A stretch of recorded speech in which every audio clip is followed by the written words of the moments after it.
ลาวทีวีแคนาดาลาวทีวีแคนาดาห่วงพัฒนาเพื่อสังคมลาว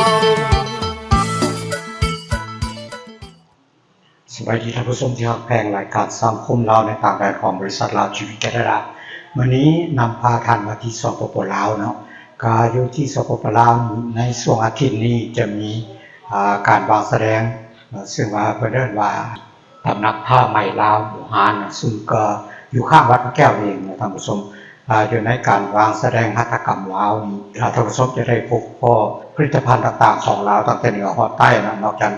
นั้นก็เป็นผ้าไหมลาวแล้วก็ยังมีอาหารการกินให้พวกท่านได้ชิมได้สัมผัสรสชาติต่างๆอาหารลาวเนาะตั้งแต่เหนือฮอดใต้ก็เพิ่นจะเปิดตั้งแต่วันที่22ไปจนฮอดวันที่26ตุลา2025นี้ถ้าท่านได้มีโอกาสได้มาที่สปป.ลาวเนาะหรือว่าปัจจุบันนี้ที่กำลังอยู่ที่สปป.ลาวก็ขอเชิญทุกท่านได้มาแวะชมมาแวะเบิ่งกันตำนักผ้าไหมลาวอยู่บ้านเสียงยืนเมืองจันทบุรีนครหลวงเวียงจันทน์แคบของเองอยู่ใกล้กับหอคำแต่วันที่22วันที่26เดือนตุลา2025เริ่มแต่เวลา 9:00 นฮอด 19:00 นหรือว่า 7:00 นแรงท่านผู้ชมขอเชิญท่านที่มีโอกาสได้มาเที่ยวชมจะเป็นประสบการณ์ที่น่าตื่นเต้นตื่นตาตื่นใจท่านผู้ชมแล้วก็เป็นจะได้ชมพิพิธภัณฑ์หัตถกรรมต่างๆของลาวหากว่าท่านจะบ่ผิดหวังท่านผู้ชมและก็คุ้มค่าเวลาที่พวกเขาเสียสละมาเราขอเชิญท่านผู้ชมมา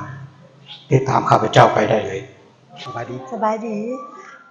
ท่านผู้ชมข้าพเจ้ามาอยู่ต่อหน้างานมหกรรม4มื้อหัตถกรรมลาวเนาะมื้อนี้ข้าพเจ้าจะมีแขกผู้สำคัญอยู่ในงานนี่ล่ะเพิ่นก็ประจำอยู่นี่อยากให้เพิ่นด้านหน้ามาขอแนะนำตัวก่อนนักศึกษาโดยสบายดีค่ะพระเจ้าชื่อสมัยข้ามแก้วคุณวงศ์โดยเจ้างานนี้แม่นงานหยังพอเว้าให้ฟังหน่อยหนึ่งได้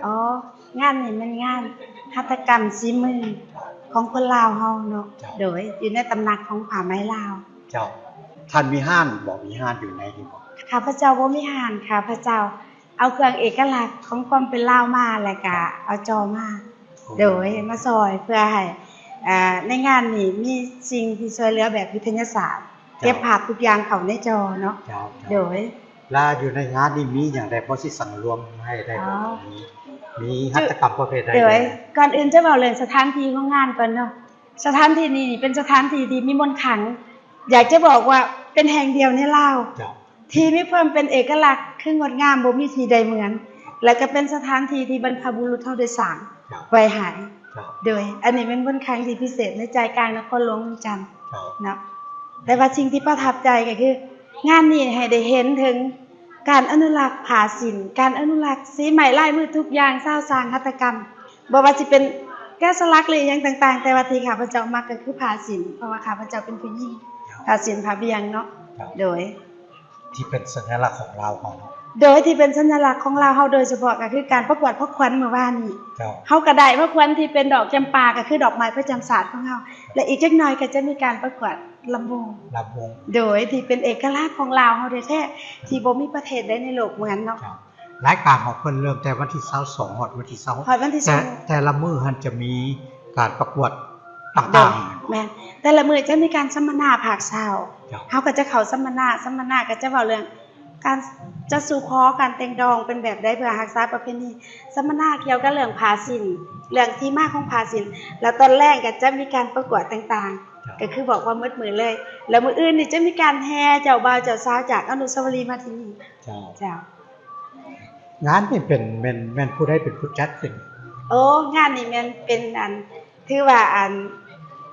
ของสภาการค้าแต่ว่าเป็นของกรมหัตถกรรมเป็นเนาะโดยกับแม่นของมาดามสุมิตาผู้เพิ่นเป็นประธานหัตถกรรมโดยและก็ที่ปรึกษากับแม่ยาปาจันเฒ่าโดยเป็นผู้อนุรักษ์เกี่ยวกับหัตถกรรมทุกอย่างในลาวโดยเป็นผู้ริเริ่มหมายถึงว่าหัตถกรรมที่เอามาแสดงนี่มีตั้งแต่เหนือฮอดใต้ของประเทศลาวแม่นมีแต่เหนือฮอดใต้ของประเทศลาวแต่เป็นจุดที่เด่นๆที่เฮาคัดเลือกเอามาโดยที่เป็นตัวแบบของลาวเฮาโดยขอบใจหลายๆที่ว่าสละเวลาโดยขอบใจหลายๆโดยท่านผู้ชมอันนี้ก็เป็นการ สัมภาษณ์เนาะผู้เพิ่นก็เป็นเจ้าหน้าที่อยู่นี่แล้วก็ให้ความกระจ่างแจ้งพอสมควรเนาะขอขอบใจหลาย เด้อ ๆสวัสดีท่านผู้ชมข้าพเจ้าอยู่ที่งานวางแสดงหัตถกรรมลาวอยู่ที่นครหลวงเองข้าพเจ้าได้มาร่วมแล้วก็ได้พบแขกผู้สำคัญHi how are you Somebody. you speak loud I speak a little bit. No, at least I'm speaking that. okay let's speak English Yeah, okay. could you introduce yourself first My name is Oliver. I am French. Yeah. And I'm living in Laos for 20 years. 20 years why you must speak loud then Yes, I do. เพิ่นว่าลาได้เนาะ anyway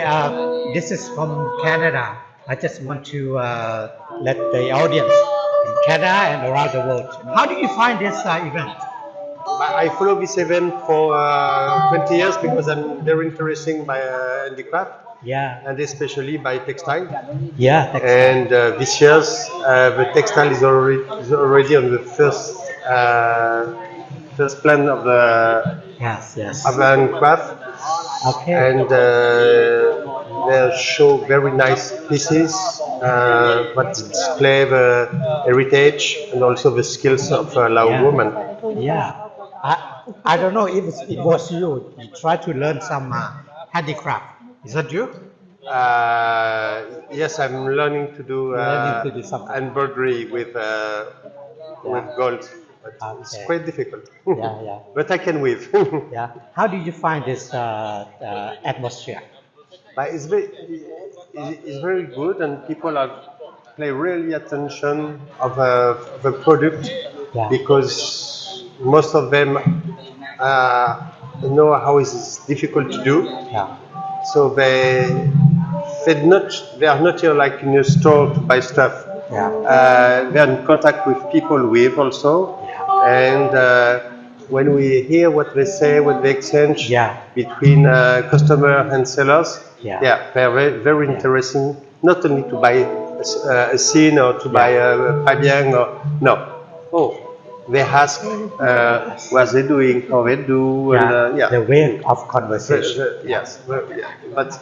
for Okay. this it's very interesting. Since you have been in Laos for like long time, how did you find the Laotian people? They are very friendly. Yeah, They are very friendly and always open to welcome us anywhere from the north to the south,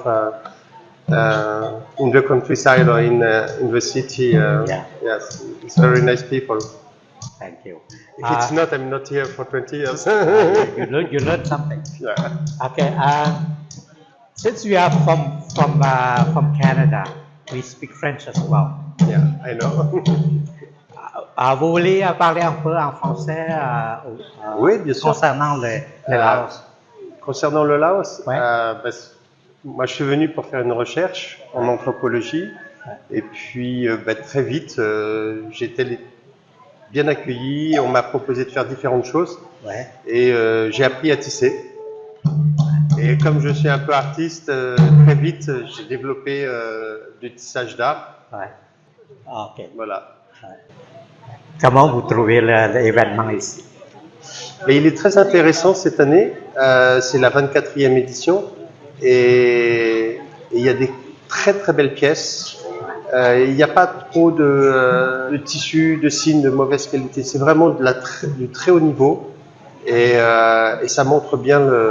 tout le savoir-faire et la transmission qu'il y a depuis des générations, et le travail et les compétences des femmes là-haut. Et aussi de l'art, parce que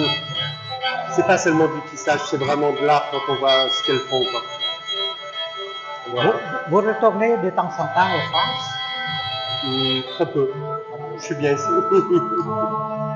Bon, merci beaucoup pour Merci votre à vous. temps. Thank you very much for your time. ขอบใจเลยนะ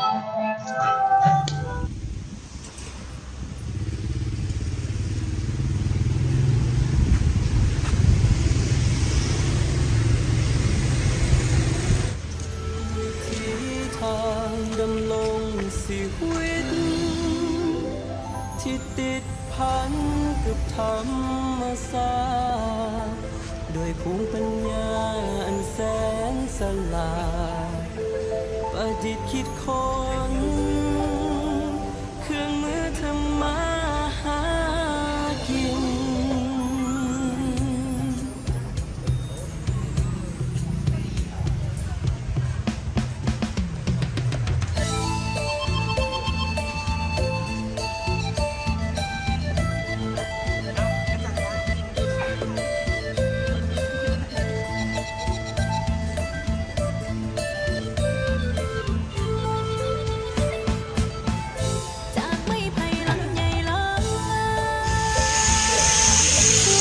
เฮ็ดลายอย่างนี้ลายหนังเนาะ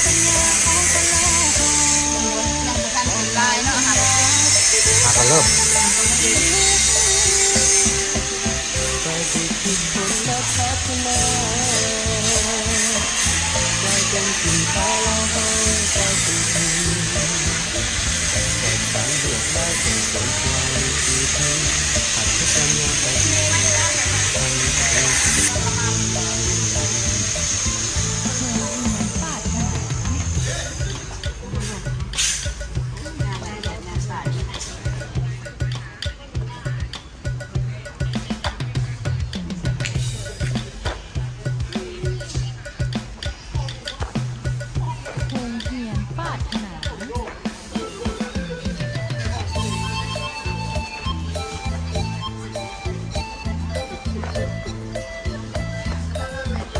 สารเก็บทองกระบงกระทาของใส่ปลาสารโนดสารใส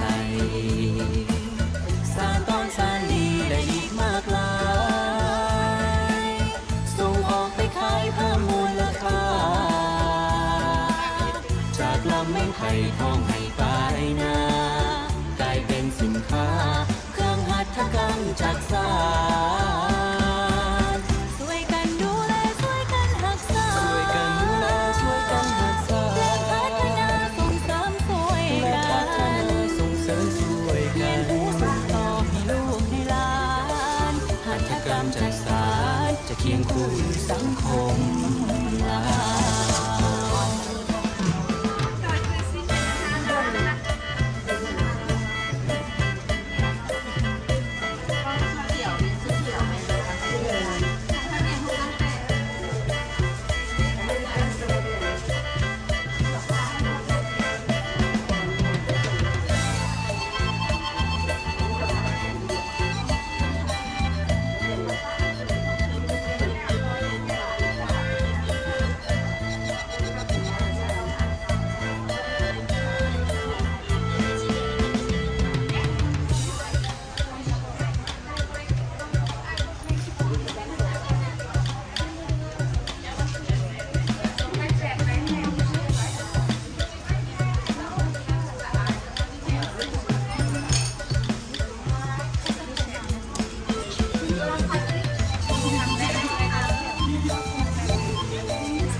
ท่านเดียวกันแต่เผาตาโอ้ยนี่วะท่านเดียวกัน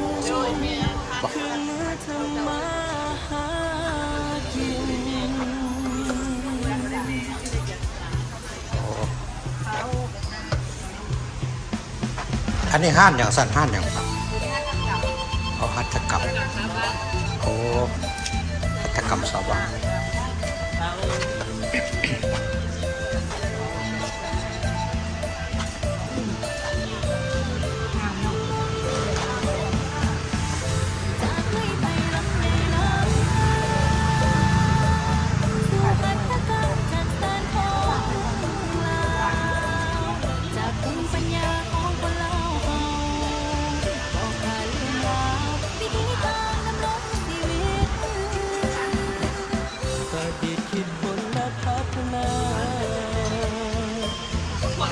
สินค้าแล้วเฮาก็ติดสอนสารลวดลายส่งเสริมความคิดหัดทำงานประดิษฐ์กันเป็นสิ่ง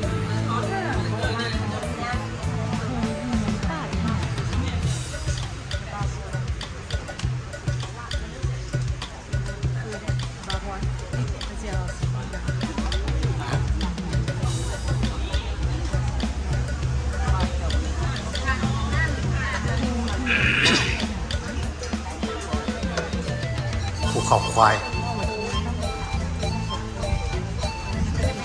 ขายยาพื้นเมือง สารเก็บเอากระบงกระทาของใส่ปลาสารโลกสารใส ห้านหาคำผิว สาลีและอีกมากหลายส่งออกไปขายเพิ่มมูลค่าจากลำไม้ไผ่ทองไม้ปลายนากลายเป็นสินค้าเครื่องหัตถกรรมจากสารช่วยกันดูแลช่วยกันรักษาช่วยกันดูแลช่วยกันรักษาและพัฒนาส่งเสริมช่วยกันส่งเสริมช่วยกันส่งต่อให้ลูกให้หลานหัตถกรรมจากสารจะเคียงคู่อยู่สังคมลา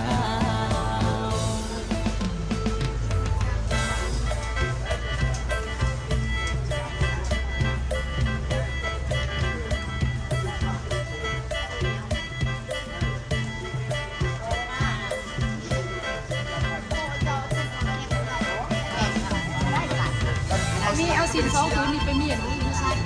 กับจานมีกันทางเจ้าก็โปรบอกเมื่อไหร่บอกเมื่อไหร่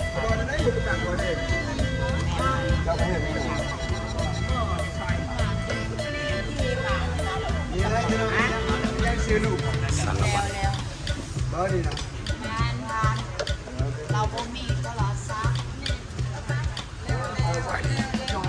อันนี้เพิ่นเอิ้นอย่างนี้ ฮะ เพิ่นเอิ้นอย่างนี้ กระนุ่ม ฮะ กระนุ่มเก่า ตานุ่มเพิ่นเอาใส่หยัง ใช้เครื่องสำหรับตะกี้ว่าท่านมีตู้ว่าท่านมีอัน อ๋อใส่เครื่อง ใส่เป็นเงินเป็นคำใส่แต่อัน โอ้ สารเก็บเอากระบงกระ กัน ทา กัน ของใส่ปลาสารโลกสารใส นุ่ม สร้างข ภา อง ษา สารดี ภาษากระตูอะ ตู้ ภาษากระตูจากไหนสารวัตร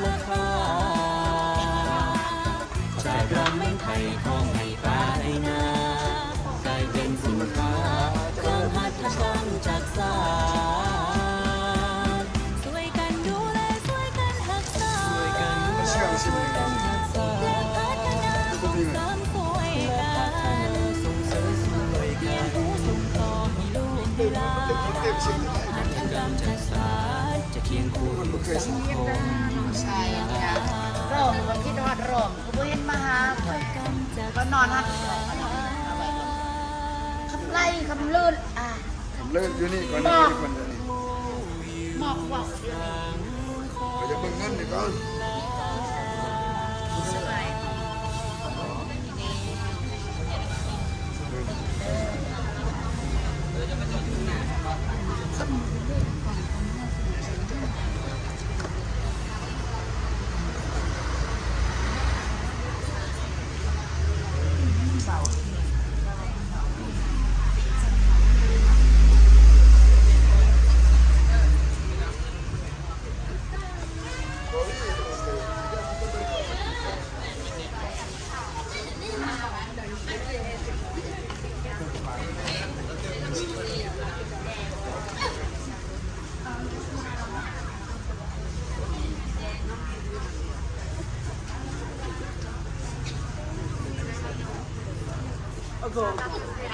สบายดี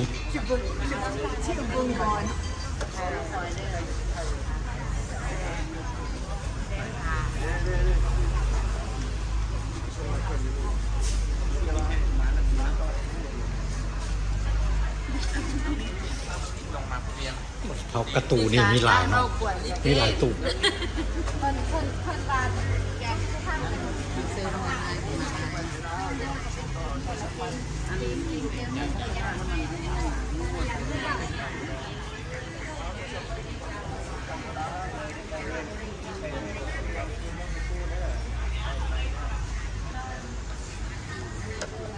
สบายดีสบายดี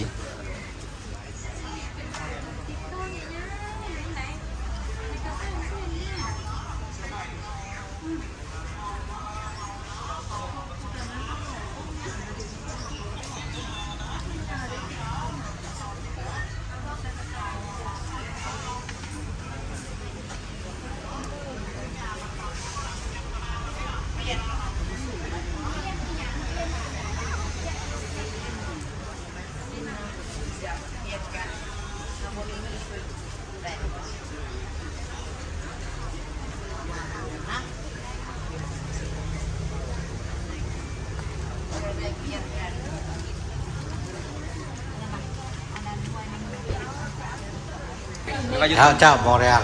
โอ้ยมองแล้วนี่เนาะ คิดว่าสิได้มาพ่อเนาะ สบายดี เพราะแม่นท่านวันนี้ ได้นั่งกินน้ำก่อน ได้ละขอบใจขอบใจ ทำสบายดีลูก สบายดีเด้อพี่น้องลาวอยู่แคนาดา จง ดี บั อก กดี เชี่ยว ใจได้มาพ่อเนาะ เว้ยบ่ได้เห็นตนละ หลายปีปีหน้าสิไปยามเด้ ท่านบอก แม่ล่ะ นั่งกินน้ำสิน้ำเสร็จมันก็ตัวนี้นะ สู้เพื่อนได้เพื่อน มันก็แท้ๆดิเป็นงานนี้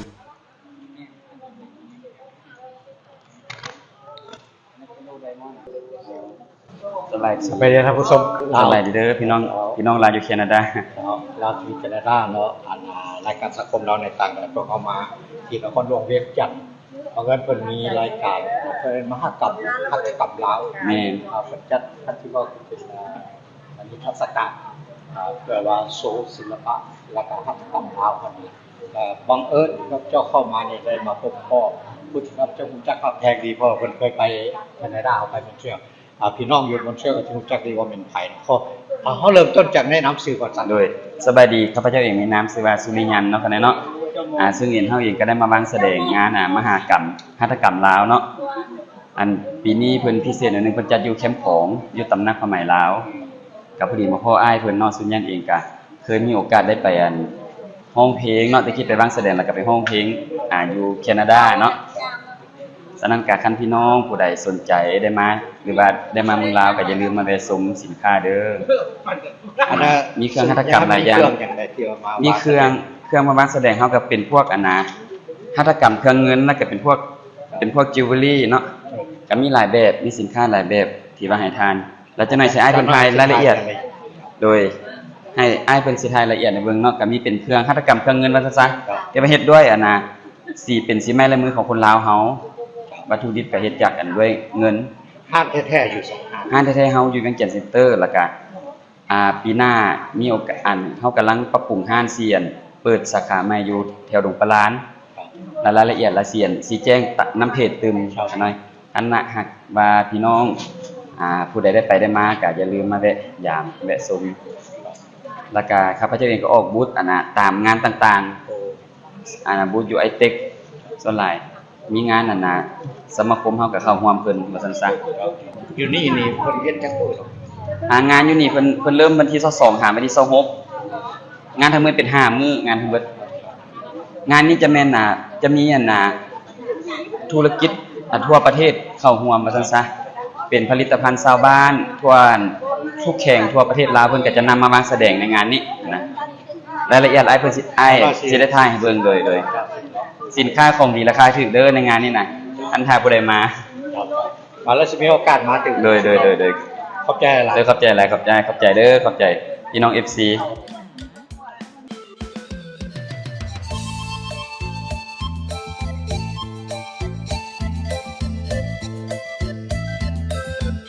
สารเก็บเข่ากระบุงกระตาสารของใส่ปลาสารโลดสารใส่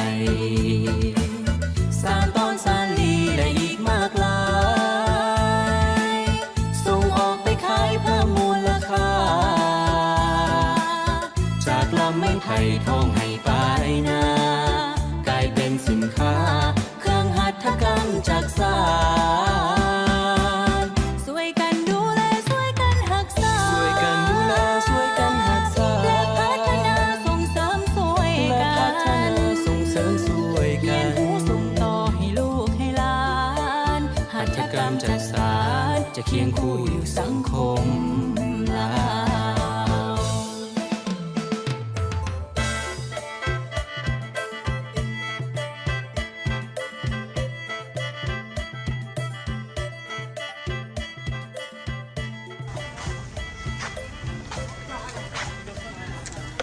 สบายดีสบายดี ผู้สิได้สัมภาษณ์ แม่นบ่ เมื่อวานนี้เอาเหนียวหล่ะเขากำลังมาด้วยซะ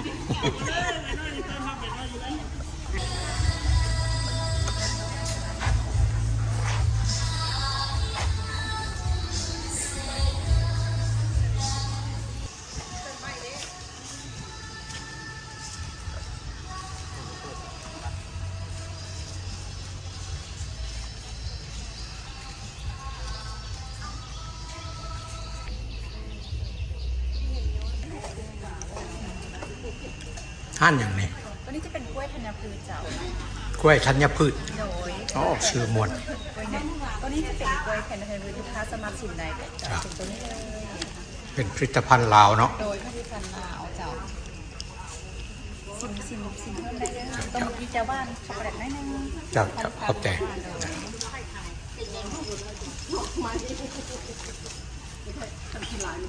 โอ้กล้วยเนี่ยเป็นตะแซ่บ มันน้ำมันซาดดีเอาเหรอเอาเจ้าเห็นบอกเป็นห้องตัดโมโหน่ะเวลาเขาอม กล้วย เมนนึงจะกับข้าวได้แล้ววันนี้เขากินกับข้าวแล้วมันอะไร ประเทศเป็นใช่ป่ะ บ่เคย นาง แล้วเกิดชื่อ เดี๋ยวประเทศจะเฮ็ดเมื่อจำเสื เค อ รื่อง นี่ ผู้ใดเครื่องผู้ใดเครื่องไข่ของเรา ทำนี่แหละทำนี่แหละ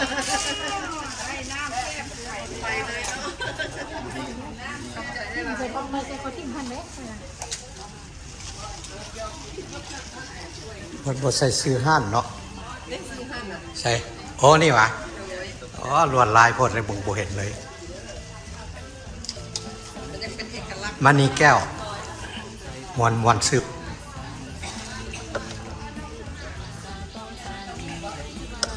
สบายดีห้านอย่างเนาะ จะดูเป็นกาแฟเด้อ โอ้กาแฟว่ะ โดยเป็นกาแฟทางฝั่งซอย กาแฟบักซองเจ้ามีลายแนวเนาะ จะเป็นมีอย่างเม็ดอันสีแดงแล้วก็สีเหลืองตัวแดงจะเป็นอาราบิก้าคาสโม อาราบิก้า แล้วตัวสีเหลืองนั่นจะเป็นอันยินโลคาโตล่าเป็นกาแฟเม็ดพันธุ์พิเศษเพราะว่าพิเศษนั่นแหละพิเศษยันว่าชาวเกษตรกรไม่ค่อยนิยมปลูก โอ้ ย้อนมันต้องได้เอาใจใส่หลายอย่างมันต้องในเพียรต้องในบัวของบ้านทางซ้ายเพราะว่ามีความทนทานต่อสภาพแวดล้อมภายนอก เพราะเขาได้ส่งออกบ่นี่ ตอนนี้หันก็มีอยู่ส่วนหนึ่งที่ประสงค์ออก เจ้า จะเป็นเม็ดแล้วจะเป็นแบบก็ออกไปแล้วนี่เลยออกตัวเหลืองจะเป็น โอ้นี่เนาะ จะ แม่ มีสาคีสเปเชียลตี้นะ มีเป็นประเภทแบบ3 in 1ก็มีบ่หรือว่า บ้านเขายังบ่ นี่จะเป็นฟิลโอเค แบบโซ ก่อน นนี้คือว่าเขายังแหนทางคนนั้นนี่ เจ้า ได้ดื่มดำกับอันรสชาติของกาแฟสีสกอนตัวนั้นอ่ะก็มีแผนตัวหน้า next step ต่อไปก็เอาสเต็ปตัวนี้ให้มันหลายคนรู้จัก สุดยอดสมเสย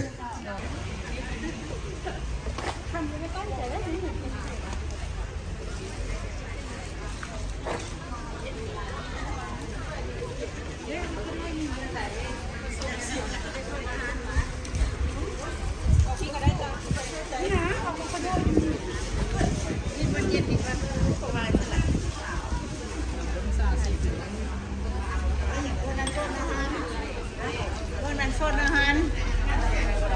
ไปกันย่างเลย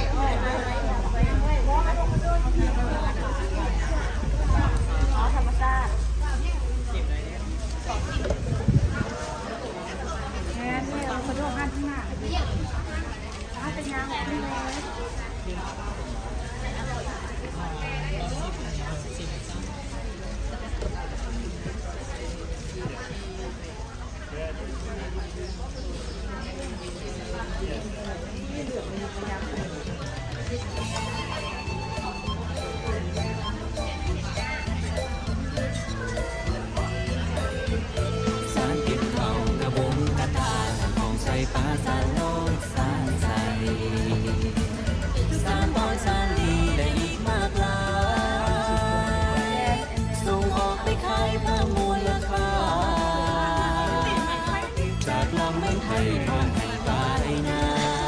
กลายเป็นสินค้าเครื่องหัตถกรรมจากสานช่วยกันดูแลช่วยกันรักษาช่วยกันดูแลช่วยกันรักษาพัฒนาส่งเสริมช่วยกันส่งเสริมช่วยกันส่งต่อให้ลูกให้หลานหัตถกรรมจากสานจะเคียงคู่สังคม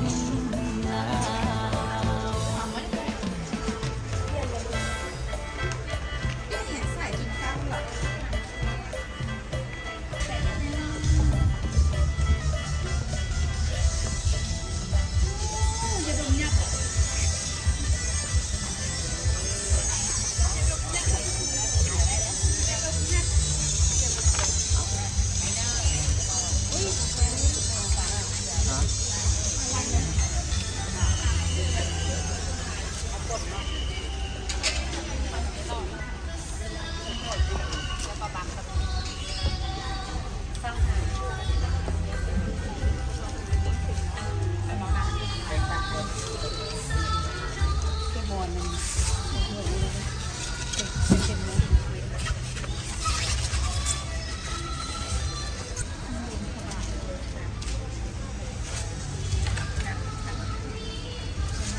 เขาให้ซิมกันไงเขามีหลายราคาแต่รสชาติเดียวกันโดยไม่เดียวกันเจ้ามะเขือ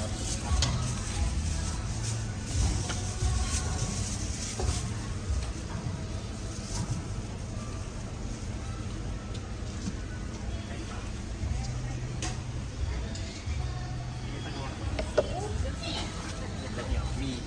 ออกเท่าไหร่ครับ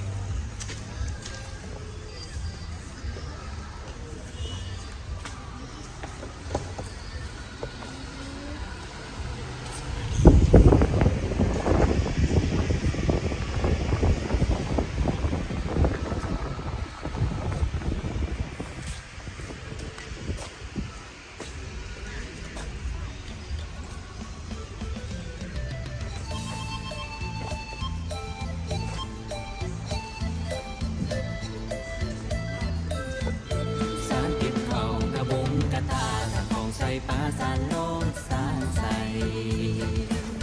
สารต้นสารลีและอีกมากลายส่งออกไปขายเพิ่มมูลค่าจากลำเมืองไทยท้องให้ปลาได้นากลายเป็นสินค้าเครื่องหัตถกรรมจากสารช่วยกันดูแลช่วยกันรักษาช่วยกันดูแลช่วยกันรักษาพัฒนาส่งเสริมช่วยกันส่งเสริมช่วยกันส่งต่อให้ลูกให้หลานหัตถกรรมจากสารจะเคียงคู่สังคมลาว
อล่องไป